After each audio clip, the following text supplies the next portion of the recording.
So, good morning, everyone. Ramadan Mubarak to all of you, and welcome to the seventh session of Book Clubs Across Borders between Larkana and Laghman. Unfortunately, due to a surge in COVID-19 cases, lockdown has been imposed again in Pakistan, so our students won't be connecting with us live. But we do have their pre-recorded videos with us in which they are sharing their reviews on the book, Treading My Prayer Rug. So, as I mentioned, the book that we are going to be discussing today is Threading My Prayer Rug by Sabiha Rahman. Sabiha Rahman is a Pakistani woman who is currently living in US and in the United States. And her book is a memoir in which she basically describes us her experience of being a Pakistani Muslim woman living in America. So without further ado, I would like anyone from Laghman who would like to come up and talk about their review of the book or their thoughts that they want to share after reading the book. So Laghman, over to you. Thank you so much for the opening remarks. It's glad to have you again, and I hope that you will have a great session today. And welcome, Ms. Devi, as well. And good morning to you. Thank you. Good morning.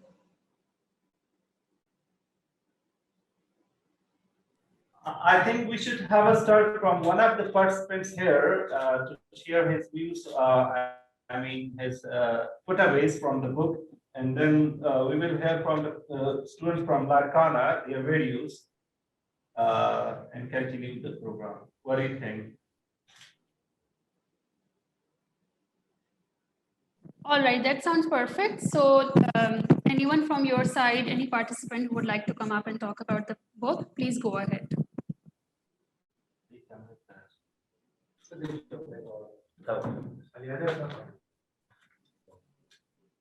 Yeah, can you please sit at the chair in the front?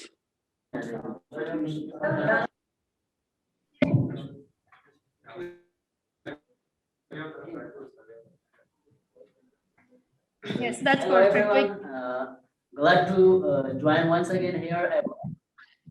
Yes, I wanted to say something about this book that we have collected with ourselves. All Americans should read this book to learn more about the beauty and culture of Muslim communities, both in Pakistan and in America. The story of Sabiha's arranged marriage in Pakistan is riveting. It is charmingly written with love, sensitively and humor, depicting the very intricate rituals the bride, groom, and their families practice to find a suitable marriage partner. In her case, she has found her soulmate for life. The rest of her book in America takes us through Sabiha's 40-year journey of assimilation and struggle to maintain her religious, cultural beliefs and struggle family values and incorporate them into becoming an American. An educated and leader in unified organization. She takes pride in being a devout Muslim and an American. He warms in love of her family and people in general is embracing to the leader. This book is written in an easy reading conversation style as Sabhat talks directly to reader. These were the main points that I had taken from the given books, and thank you for attention. Thank you for hearing. Thank you so much for sharing your lovely review on the book. Anyone else from your side who would like to talk about the book as well? Hello everyone. I want to share my idea about this book. I really enjoyed reading about the other journey from Pakistan to America and how she was able to adapt as a Muslim to a really different cultural. When I bought the Kindle version, I thought it was going to be more about the ethic of the 9/11 attacks on the America Muslim community. This was there in a smaller way. Then I thought it would be this book informative for people from any religious or cultural background, and it does leave you craving some good Pakistan food. Thanks for sharing your journey. Thank you so much for sharing your thoughts. Anyone else from your side who would like to come and talk about the book as well?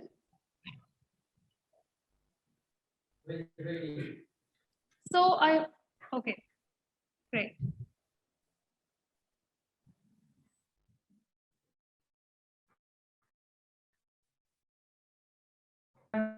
With you. I want to share my information which I had taken from this book, which is Reading My Prayer Rock.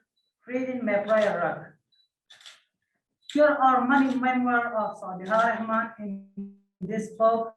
Reading My Prayer Rock is a story of assimilation, including the difficulties and happy surprises she discovered in the process of becoming in America. Citizen early in the memoir, the 20-year-old actor left her family and everything. She knows in Pakistan as the new bride beyond his residency in New York. So this is an arranged marriage. He almost immediately begins to love her new husband, who is handsome, hardworking, and kind. But perhaps his greatest attribute is his passion with his new wife, who, despite speaking English, knows only what she has learned from American movies about her new home. Rahman admires she is totally not about real life in the US. She opens chapter of 11 chapter of the book with the following. The first time I saw a Jewish person was when I came to America. There were no Jewish families in Pakistan. I had never come face to face with a Hindu either same reason. But a few sentences later, the word Jewish colleague and his wife take her under their when life changes vocabulary for her. Nancy became a lifeline. She writes then later, it didn't take long for me, men in her to pop whooping Rahman. Constantly retracts movements such as this. Using the prayer rock is a recurring motive in symbol. Rahman is forced to deal with the cultural differences that traces back to her childhood. So she admires that what she knows of her faith in more a function of living in a Muslim country. She realized that she cannot be passive or blessed about her fight in America. She become a representative and a ambassador for the while embracing the values and customs of her new country. In Pakistan, being a Muslim was more matter of cultural lifestyle than a strict religion. Thank you for your attention. Thank you so much for sharing such a detailed review of the book. And on this note, I would like to ask our project manager in Karachi, Alia. Would you like to share? So I would like to tell you guys before I go to Alia, in our previous sessions, we were able to host Ms. Sabiha Rahman, and she was really glad to join our conversations, and she talked to us live about her experience of writing this book, why she wrote it. So unfortunately, we weren't able to get her for this session because of the time difference between Pakistan and America. But we will be showing you guys an excerpt from her, from one of her previous sessions with her. So Alia, over to you. Good morning, Laghman, and lovely to have all of you. I'm so glad to be sharing screen time with you and talking about this amazing book called Sabiha Rahman's Reading My Prayer Mat. It is basically a book about a female, a Pakistani woman's journey, starting at a very young age after her marriage when she moves from Pakistan to America, of her settling in the United States, of her integrating into the society, the ups and downs of her life, her trying to find her roots, her trying to make connections with her religious identity, with her Pakistani identity, and her American identity, and what does it mean to kind of combine all three, and is it even possible to do so? So these are some of the things that she tries to touch upon as we read her book.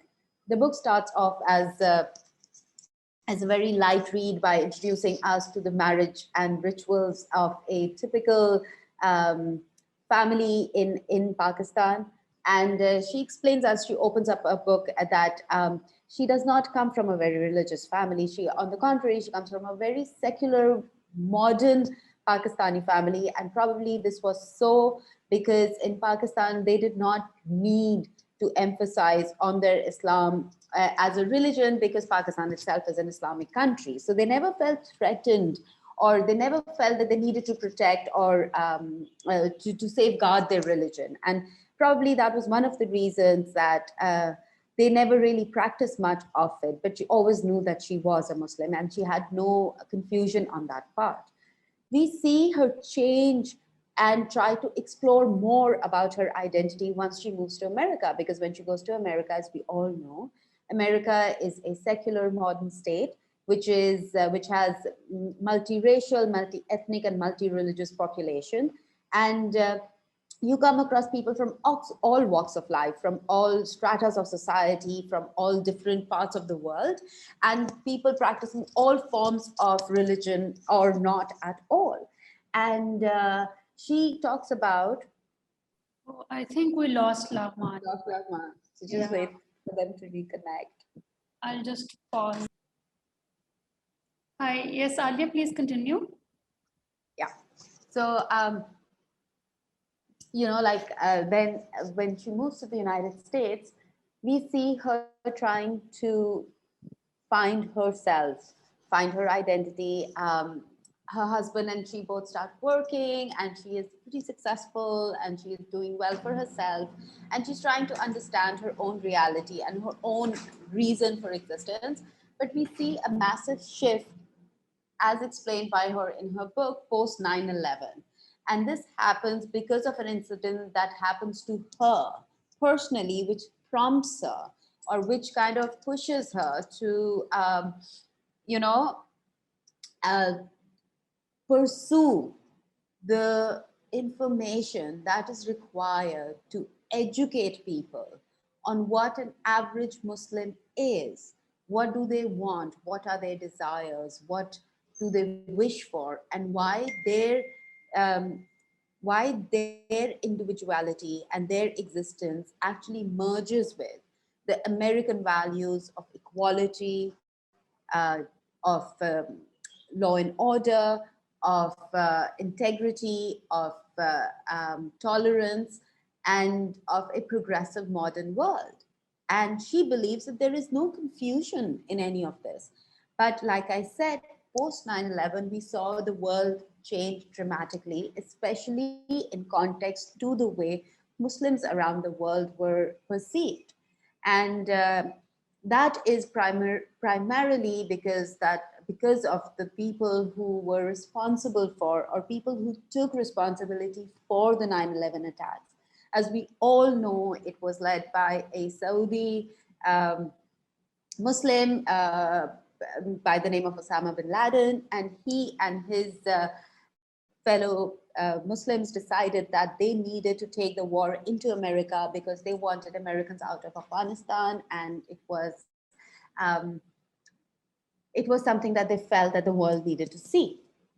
And when the attacks happened on America, it changed the world as we see it. We saw the noose around Muslims around the world getting tighter and tighter and tighter, to the point that it has reached today where it is really suffocating. It is really reached, the noose has become so tight that oftentimes we find ourselves not being able to breathe. And so, like I said, an incident happened with her. She had a grandson whose name was also Osama, because Osama is a very beautiful Muslim name. And it is not just Osama bin Laden, but Osama is our Prophet's friends, our Muslim, throughout Muslim history, we've had great people with the name Osama. And itself, for the Osama bin Laden. So just to equate a name with a character and just give it that identity in itself is problematic. But anyway, so, and her grandson was a special needs child, and they were at the airport, and because of that child's name, he was uh, he was he was I wouldn't like to use the word targeted, but he was actually separated from his family and interrogated just because of the name. And because he's a small child, he got extremely traumatized. And as I had explained to you before, the child itself already was a special needs child. And if you separate a special needs child from its family and then interrogate it, the child would get extremely vulnerable and extremely uncomfortable and extremely agitated. And I am sure, as she explains, her grandson went through all those of three things. And that made her, when that whole incident happened, it literally changed her life. And that is when she decided that she needed to educate people about who Muslims are, what they are, and to blame the whole Muslim population for the acts of a few was very, very unjust and very unkind. And on that reason, she wrote the book. The book is written in the form of a memoir. A memoir means a personal narrative that is built on a, a story or a topic that is of importance. And that is what we experience as we read the book. And I feel it is a very, very important read, especially for people like us sitting in Pakistan and Afghanistan who get exposed to the modern world, but have to get exposed along with the biases that come because we are Muslims from this part of the world. It is unfortunately our reality. Now, I mean, Sabiha's book is very important, and I will share her story with you through her words.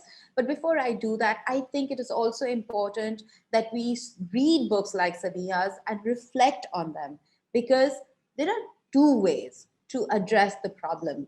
We could decide to become the Bin Ladens, or we could decide to become the Rahmans of the world. Sabiha wrote about her book. She travels across the United States and goes and speaks to communities and educates them on what a Muslim is, what Islam is all about. Currently, she's working on a new book in which she is collaborating with a Judaic practitioner, a Jew, and she's trying to they both are trying to talk about what Abrahamic religions are. And what they're trying to do is they're trying to use religion to bind people rather than separate them, which I think is in itself a beautiful concept. All of us need to understand, respect, and appreciate these things. We all are the future of the world. We are the future of Islam. We are the ones who are going to let the world know who we are.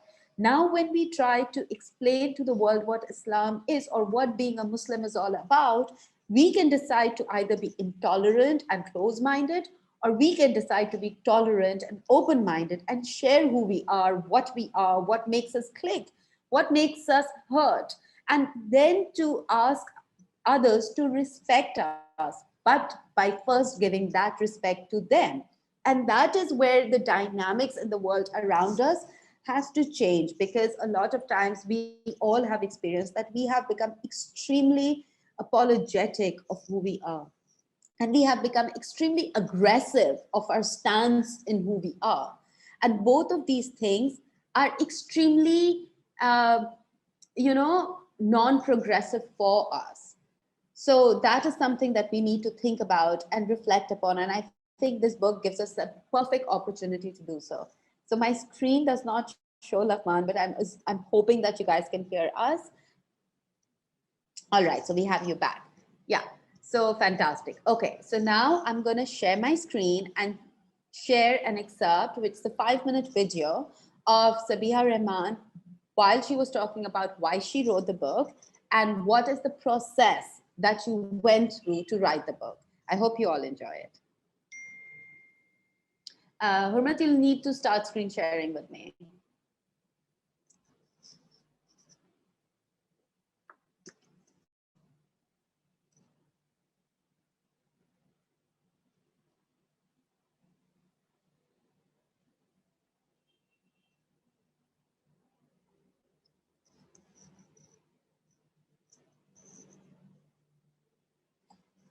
Thank you.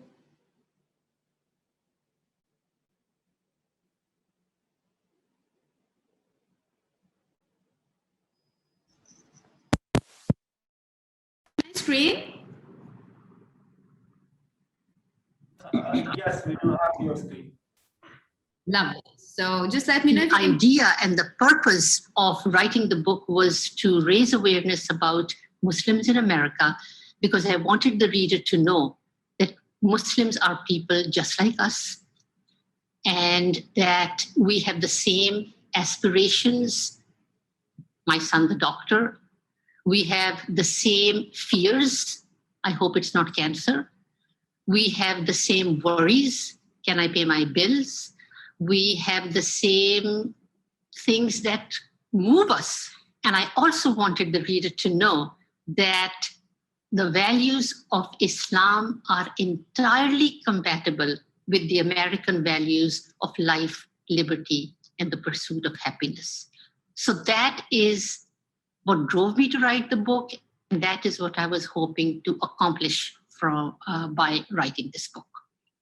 I had to work hard at understanding my faith, not from a faith perspective, but from a theological perspective, and that comes across in the book. And I want my children to have the same feeling of confidence. I want them to feel good about being a Muslim. I don't want them to feel, to develop a complex. The first thing I had to do was educate myself. I got books on memoir writing, how to write a memoir, got as many books as were highly recommended on the techniques of memoir writing. And what I learned was that a memoir is not an autobiography. This is not about my life. This is about a theme, a particular idea, and you build a book around that idea. And when I started writing, I didn't know what that idea was. So getting back to educating myself, I had to read about it. And then when I started reading about how to write a memoir, it said to be a good writer, you have to be a good reader. So I started and read anything and everything. So I started reading books, and I gradually built up my comprehension. And now I am reading 80 books a year. When I started writing, the hardest part was getting started. I didn't know where to start. I didn't know what the book was going to be about. And then an editor told me that just start. Don't do an outline. This is not a term paper. It is a memoir. And a memoir is not a story. A memoir is about your emotions. Just start writing, see where it takes you, and you will eventually find your voice. So that's what I did. And each time I would remember something, there was like a window or a door that would open up in my head, in my mind, and I'd see more, and then more, until it got to a point where I was having a sensory experience. I could feel the tightness of a hug. I could actually feel the aroma of chicken curry, and my mouth would start watering while I was writing. I could almost inhale the perfume of somebody in the room. I could hear my father's voice singing, not actually, but in my mind. And I also realized memoir is such an emotional experience. I also realized that I had to expose myself. That if I had to be a credible writer, memoir writer. So I had to expose my vulnerabilities. My vulnerabilities, meaning of how close-minded I was, how self-righteous I was, how judgmental I was, how wrong I was. I had to disclose all that.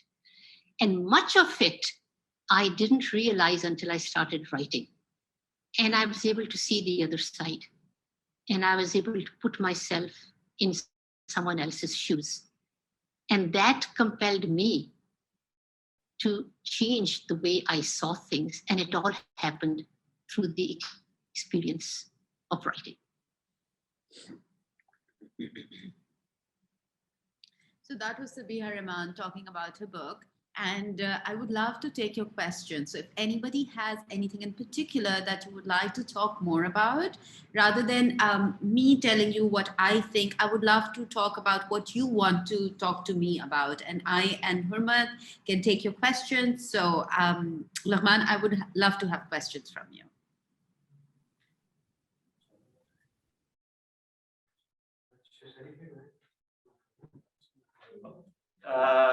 Thank you so much, Ms. Amy. It was a very informative video. We learned so much. We learned the very short summary of the book and the reason behind writing the book, and that why the writer or the author started to talk about or to write about the Muslims in America. So it was a wonderful video. Thank you so much for playing that. There are some students that they want to add some additional information about their takeaways from the book, and they will share it. Yes. Hello everyone, I want to say something about the book. I'm sorry, we cannot. Yeah, okay. Now we can see it. Thank you. I love the book. The author described Islam beautifully and intelligently. This book must read everyone struggling.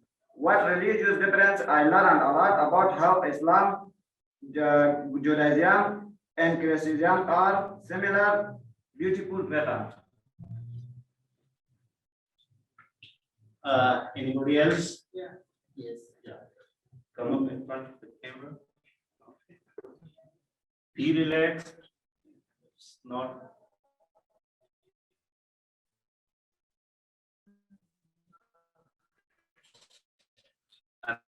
Good morning, everyone. Didn't read, but because it proved me with some realistic, balanced information, which was exactly why I wanted to read it. If you are interested in finding out what the Muslim fight is really about, instead of relying on often visit and inflammatory remarks produced by the media, then you will find this book to be a worthwhile read. Thanks a lot.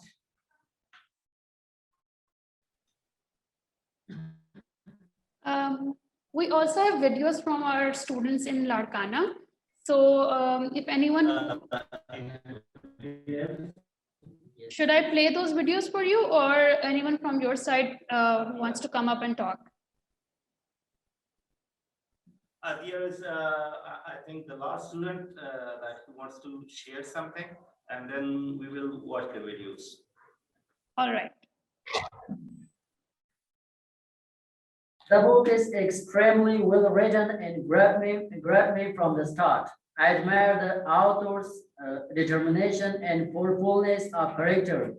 She has achieved more and helped more people than most of us do in lifetime. Thank you so much. I think we are going to watch and hear the video now. All right. So I'm going to be sharing my screen now, and then we can hear from our friends in Larkana.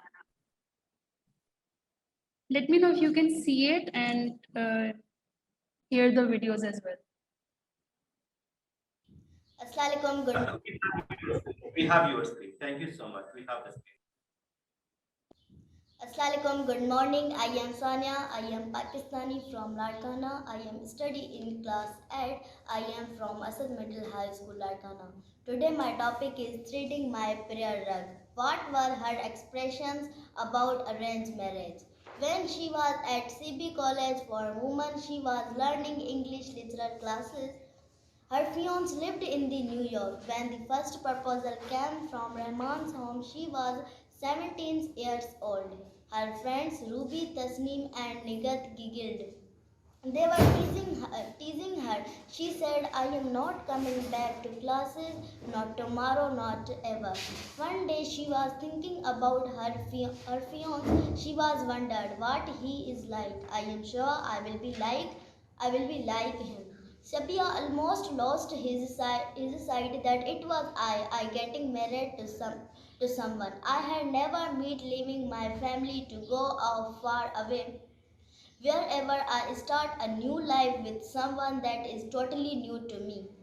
A charming and engrossing book, Threading My Prayer Rug, provides a window culture and people we do not know enough about that they readable to easy and relate to inspiring. That's all. Thank you.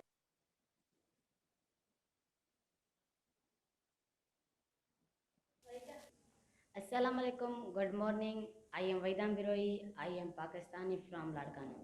I am in class 7. I am from Asad Middle School. Today my topic name is Threading My Prayer Rug. Comments about Threading My Prayer Rug book. This was a moving and wonderful story of one's woman's journey through the words physical and spiritual in 1971, 19 years old. Sabia Rehman marries her husband Khalid through an arranged marriage and moves to America. I thoroughly enjoyed the book and I spent hours and days to read this book. I learned enormous things regarding culture and Islamic values. Sabia Rehman explains the values of Islam and strict parda. She expresses her ideas into the book. It is very difficult. It is very difficult for me to handle situations in America. Owing to her was totally changed atmosphere in USA. Thank you. Assalamu alaikum, good morning. I'm Fiza Sundani. I'm in Pakistani from Larkana. I'm in class 7. I'm from Asad Middle High School, Larkana. My topic name is Threading My Prayer Rug. A beautiful introduction to the Islamic religion and expresses to of her Pakistani. Immigrated blood and religion culture right from her children in America. Although I know a little about the American Muslim, but actually reading Third My Prayer Rug gave us a lot of knowledge about Islam, importance, values of knowledge. Sabia Rahman and inspire of knowledge to get knowledge and expert to express movement. I am from Asad Middle High School, Ghana. My topic name is Reading My Prayer Rug. This book is on immigrant story of including the difficulties and happy surprises. She discovers in process of becoming an American citizen at the age of 20 years old. Author leaves her family and everything she knows in Pakistan as the new bird of a young Pakistani doctor. Third is in on arranged marriage. Her husband Khalid was handsome, hardworking, and kind. Thank you. Assalamualaikum, good morning. I'm Muslim Stan. I'm Pakistani from Larkana. I'm in class 6. I'm in Asad Middle High School, Larkana. My topic is reading my Barak. Rahman's introduction. Rahman admits he totally knew about real life in the USA using the prayer rag as a recording. Motif and symbol. Rahman is forced to deal with cultural differences that she traces back to her childhood, and though she admits that she knows of her faith. that she a more function of living in a Muslim, that she realized that she cannot be passionate or blessed about her faith. Assalamu alaikum, good morning. I am Shiraz Ali. I am Pakistani from Larkana. I am studying class 7. I am from Asad Middle High School, Larkana. My topic name is Threading My Prayer Rug. In arranged marriage in Pakistan. In Pakistan, an arranged marriage is still a valuable privilege that parents hold for their sons and daughters. If one chooses to marry someone of their choice, they must first have the approval. If they do not approve, but the marriage still goes ahead, it will be considered an act of rebellion. Thank you. Good morning, I'm Savera. I'm Pakistani from Larkana. I'm in class 6 and I'm from Asad Middle School, Larkana. My topic name is Threading My Prayer Rug. This book is timely as we understand who are American Muslims. This is a story of a woman who grew up Muslim in Pakistan. Then she came America and had to reinvent herself and relearn Islam. Sabia Rahman recounts the problems of Muslim girls and women, but she outstanding author because she explained everything regarding Islamic culture. Rahman's memoirs offers a deep Rahman's memoirs offers a deeper understanding and applications for Muslims' lifestyle while giving message of unity and international fellowship. Thank you. Assalamu alaikum. Good morning. I am Ikra. I study in class 6. I am Pakistani from Larkana. I am from Asad Middle School. My topic name is Threading My Prayer Rug. Take this journey on Sabia's prayer rug, and you will be enchanted as she vividly and beautifully transport you through rich and elaborate threads of a lifetime lived with love, intelligence, and compassion and inspiration to all. With anti-Islamic sentiments on the rise in this country, Threading My Prayer Rug is a refreshing look at what it is really like to be a Muslim in the US today with a human charm and great insight. Sabia Rahman recounts how one can be both a devout Muslim and an American wife, mom, grandmother, and community activist. Thanks. So these were the reviews from our friends in Larkana. I hope you guys were able to watch these videos properly and you enjoyed their reviews as well as much as we did. So anyone who would like to comment on something? Thank you so much. I really enjoyed all the videos, especially the videos of the small kids that were so cute. They had collected very fruitful information, and I really enjoyed it like that. Mashallah.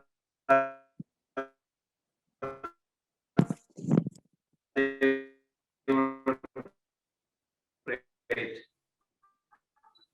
So I think oftentimes we see in our children our hope for a future, and it is by looking at these students in Afghanistan and Pakistan that my ray of light and my ray of hope never ever dwindles, because I truly believe that by educating and by having these conversations, we are creating a better world. We are progressing towards a better world. I mean, we all don't know what the future holds. We can pray and have faith that things will work out for the best for all of us.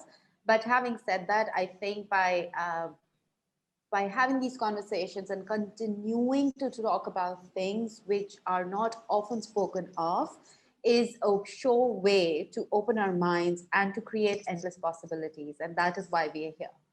So I have a question for Laghman.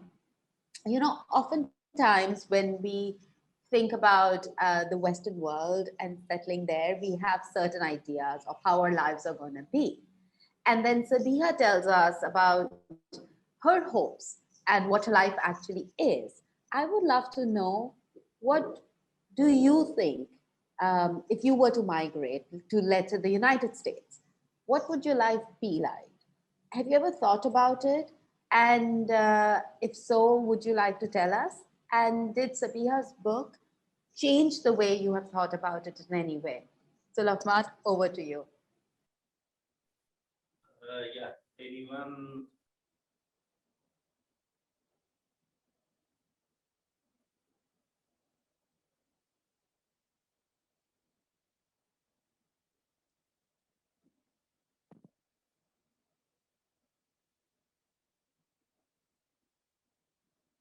Okay, I will add something by myself.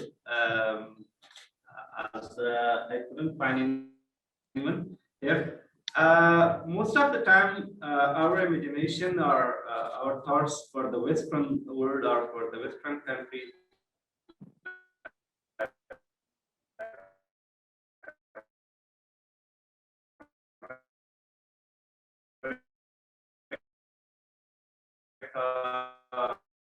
and England and some of the other countries are, we can say, perform all our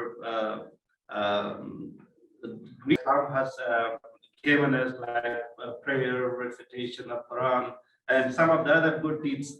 But as the people that they have gone there, they say no. There are mosques, there are special places for the worship and for the Muslims that they can perform all their good deeds, their worship there. So our minds, are like that. That we won't be able to have our traditions.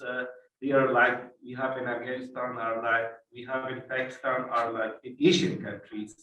And the most important thing that we will face a culture shock there. Most of us think that we will face a culture shock. I mean, a new culture, a new society, new ways, new traditions, new people. So that's all that I have taken from your question. Thank you so much for that. Yes, I agree. It would be a new world. It would be readjustment, but it would also be very exciting because one has to give credit where it is due. And the Western world is able to create a more tolerant, more progressive, a more modern world. It has more opportunities. It has more success available to people who are willing to put in the hard work, regardless of what their origin is. So there is good and bad to everything. It depends on us as individuals to figure out what we want to use. And on that note, I have this really wonderful 9-minute video clip of Sabiha talking about her book, Threading My Prayer Rug, to the American audience. And I think this is something that will provide sort of closure to the students in Afghanistan when they think about Muslims being integrated or Muslims being accepted into the non-Muslim societies. So I'm just going to quickly play that because I know we're running short of time and I don't want to take too much of your time.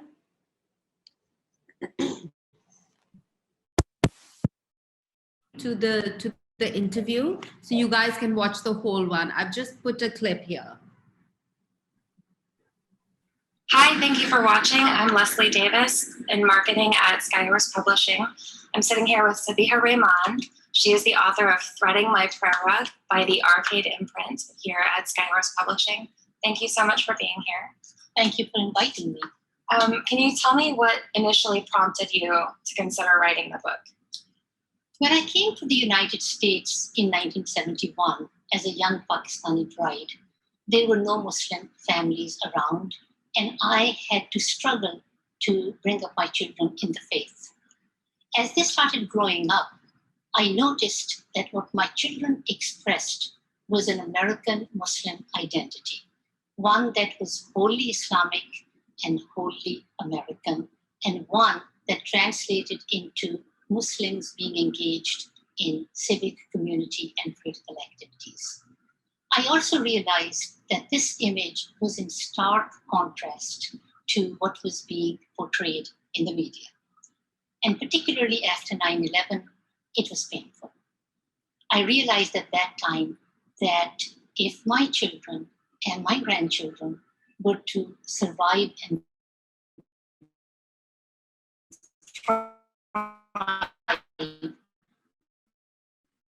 this image had to change.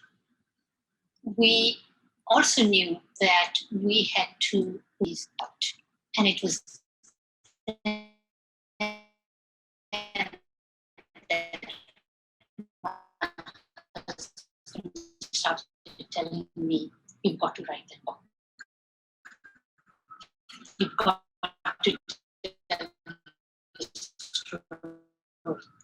So after 20 years, I decided to do just that. And I did that because and show them a glimpse of what a Muslim family is. Because I want them to know that the heart of a Muslim mother is like that of any other. And also because I don't want my children and their children to be afraid to say, I am a Muslim. In writing the book, did you discover anything internally or externally that When I started writing, things started coming, and I started remembering things I didn't know I remembered. It was as if the windows and the doors were getting unlocked, and I could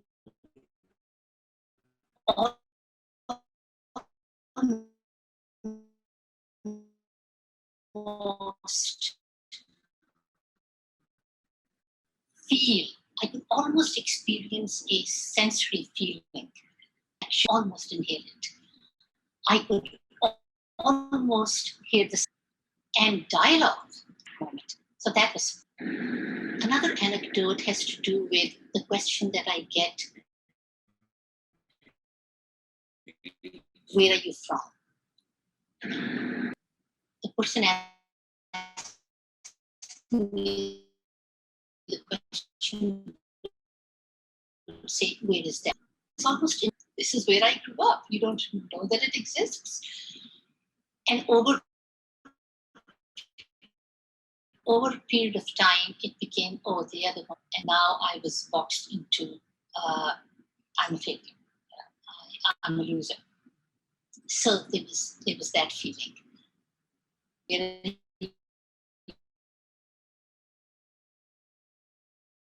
From being here for over 40 years, I feel very American.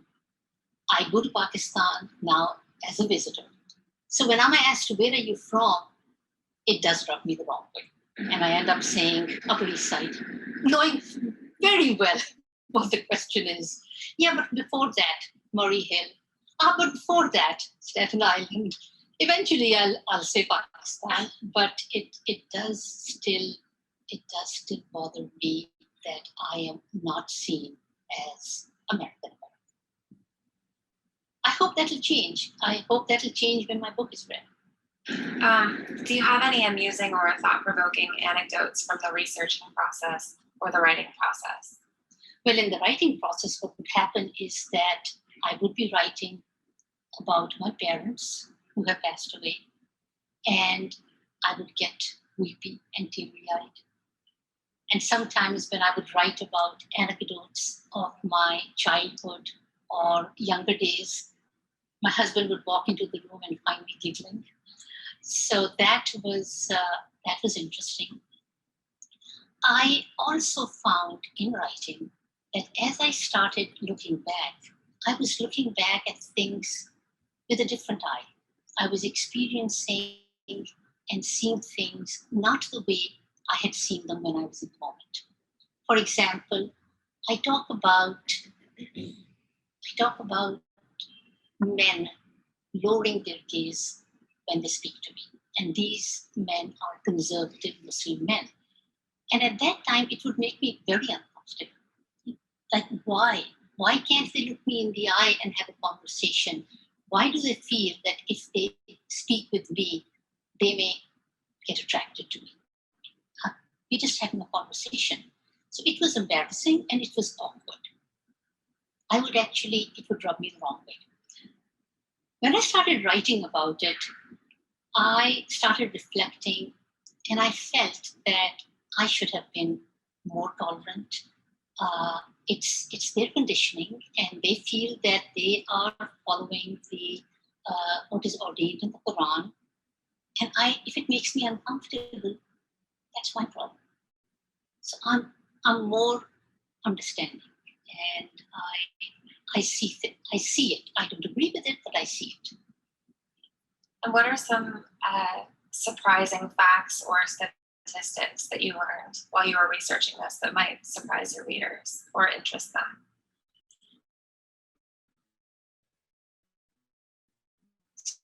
Here's very not surprising but validating, but it may be surprising for some who have not come across it. There is an institution called the Institute of Social Policy and Understanding. They conducted a survey this year of Muslim communities and other faith communities. And what they learned was, and this was a scientific survey, the person in charge of it was with a Gallup poll at one time. What they found out in their surveys was that Muslims who identify themselves as being very religious also identify strongly with being very American. In other words, there is a correlation between a strong Muslim identity and a small American identity. And that, I thought, was something everyone needs to know. Can you tell me more about the effects of the current social and political climate on your book, both in the US and in Pakistan and maybe elsewhere that you've traveled? And also, how have these current events and any related xenophobia influenced your writing? But that's why I wrote the book in the first place, because what's happening today has been happening for many, many years. And I'm hoping that when this book is read, that the reader will be able to identify with a Muslim family as one that is just like them and no different. Most recently, it has been implied that Muslim women do not have voice. Well, I just wrote this book and I am making my voice heard. And I, a Muslim woman of Pakistani descent, I have a voice. And that is what I hope readers will take away from this, that we are willing to speak up and say what's on our mind.